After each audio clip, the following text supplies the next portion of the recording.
Good morning. I was really interested to see the other day how Martin came and talked to us about the Psalms, and so it continued my theme of feeling that we ought to be much more familiar than we really are about the Old Testament. But the Psalms do indeed stick out from any other part of the Old Testament, and as Martin has pointed out to us in the Gideon Bible and also in the likes of the New Testament that I was presented with when I was first licensed as a reader in the Church of England, that also included the Psalms. They are important. But Martin particularly mentioned Psalm 22, which is one of the lament psalms, and the lament psalms often don't seem to have very much of a pinprick of light anywhere, but they're very honest about ours and many people's frustration with God not appearing to listen.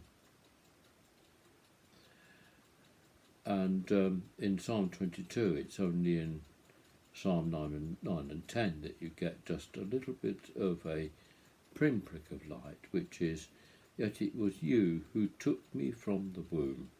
You kept me safe on my mother's breast. On you I was cast from my birth.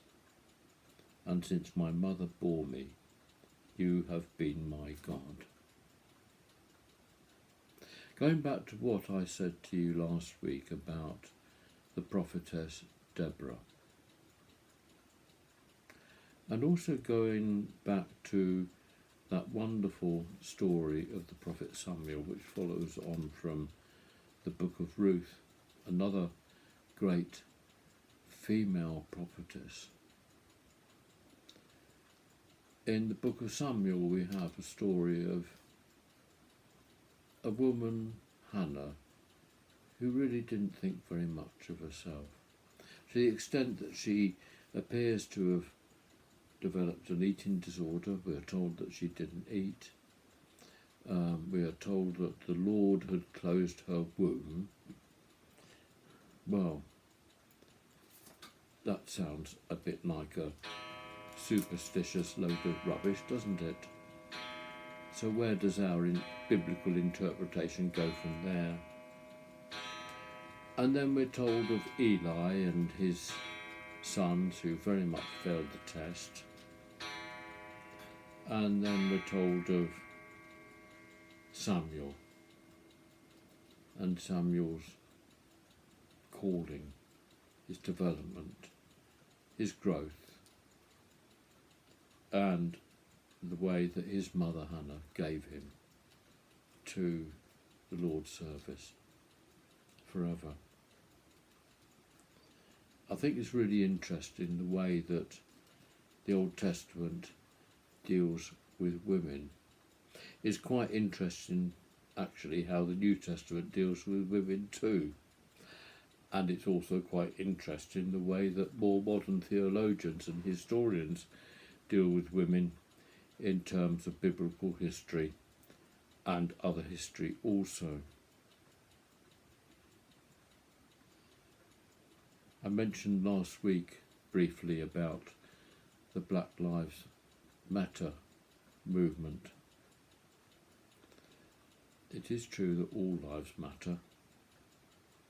It is also true that women's lives matter as much as men's. And I don't speak to you as someone who is perfect, because my own marriage fell apart. But I do speak to you as someone who believes that despite our own imperfections, we need to develop a better understanding of each other. And I think what I want to say is, this morning, for the thought for the day, is come back to Psalm 22. Think about how we're sometimes really desperate, we sometimes don't really believe that God can or is doing anything. But there is something about this psalm, despite the cries, right in verse 1. My God, why have you forsaken me? Why are you so far from helping me? From the words of my groaning.